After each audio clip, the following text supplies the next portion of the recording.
নবী বলে, আল্লাহর যেই বান্দা একাকী আল্লাহর জিকির করতে শুরু করে, অতঃপর জিকির করতে করতে চোখে পানি দিয়ে চোখ ভিজায়া ফেলে, গাল ভিজায়া ফেলে, তো আল্লাহ আরশে আজিম থেকে রাত্রি নিশীতের একাকী সেই বান্দা জিকিরকারীকে ডেকে বলে, শোন, তোরে না আমি কিয়ামতের দিন আমার পাশে রাখো,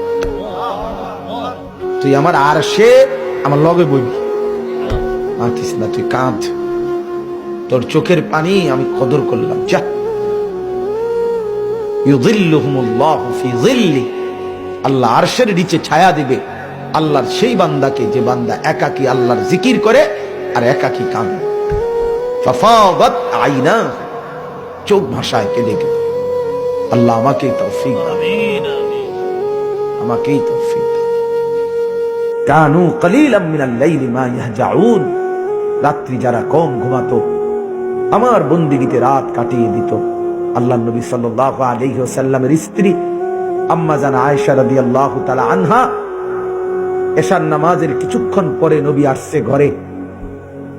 আল্লাহর নবী সাল্লাল্লাহু আলাইহি সাল্লাম কথাবার্তা সেরে বিশ্রাম করতে শুইছে, হযরত আয়েশা পাশে শুইছে স্ত্রী। কিছুক্ষণ পরে হযরত আয়েশা বলে, আমি হাত বাড়িয়ে দেখি আমার স্বামী আমার পাশে শোয়া নাই। চোখ খুলে দেখি তিনি আমার হুজরাতেই আমার পাশে নামাজের জন্য দাঁড়িয়ে গেছে। হযরত আয়েশা বলেন, আমি ভাবলাম দেখি কতক্ষণ দাঁড়ায়, কতক্ষণ নামাজ পড়ে, ক্লান্ত মানুষ, সারাদিন দাওয়াত দিয়েছে মানুষকে, আর কতক্ষণই পড়বে। আমি চোখ খুললাম, দেখি রাসূল আমার, নবী আমার কতক্ষণ তাহাজ্জুদ পড়ে, রাত্রি নামাজ। হযরত আয়েশা বলেন, তাকিয়ে দেখি বেলালের ফজরের আজানের ওয়াক্ত হইছে, সরওয়ারে দু আলম তখনও কেবল দাঁড়িয়েই আছে।